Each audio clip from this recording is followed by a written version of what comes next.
Hello friends, আজকে আমি বানাবো পটল চিংড়ি। পটলগুলোকে কেটে নিয়েছি।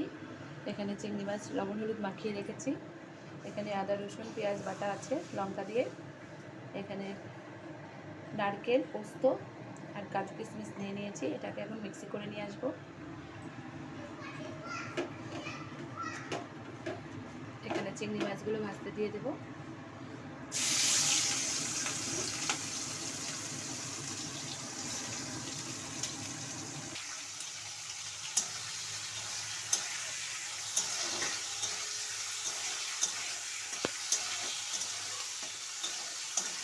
চিংড়ি মাছগুলো ভাজা হয়ে গেছে, তুলে নেব।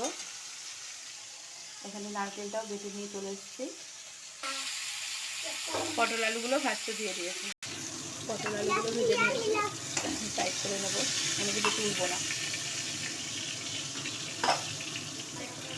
মাঝখানে পেঁয়াজটা দিয়ে দেবো ফোড়ন।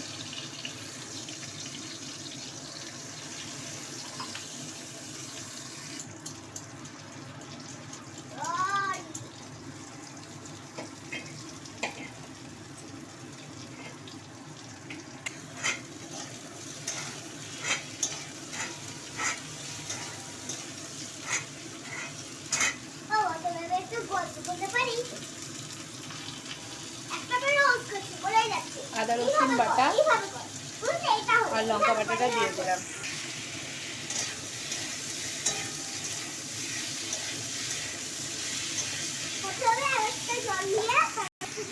হলুদ জিরে আর লঙ্কা গুঁড়োটা দিয়ে দিলাম।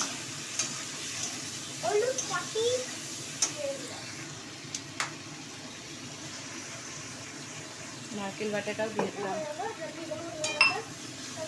দিয়ে কষিয়ে নেব।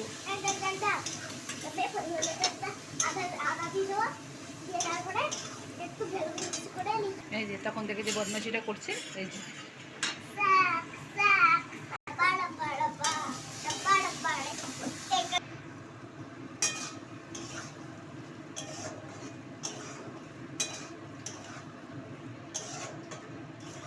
চিংড়ি মাছগুলো দিয়ে দেবো।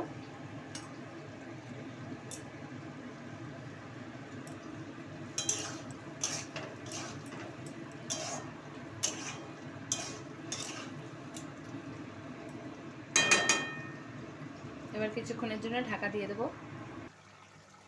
একটু জল দিয়েছিলাম, এবার গরম মশলা দিয়ে দিলাম। উপর থেকে ধনে পাতাগুলো দিয়ে দিলাম, দিয়ে আবার একটু নেড়ে চেড়ে নিলাম। আবার কিছুক্ষণের জন্য ঢাকা দিয়ে দেবো।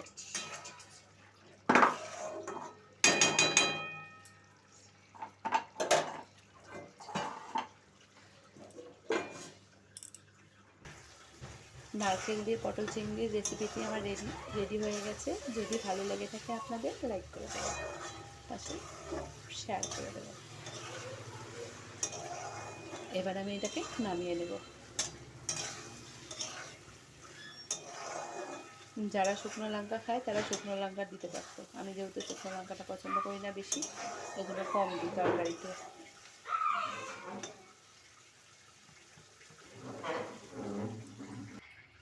রেডি হয়ে গেছে।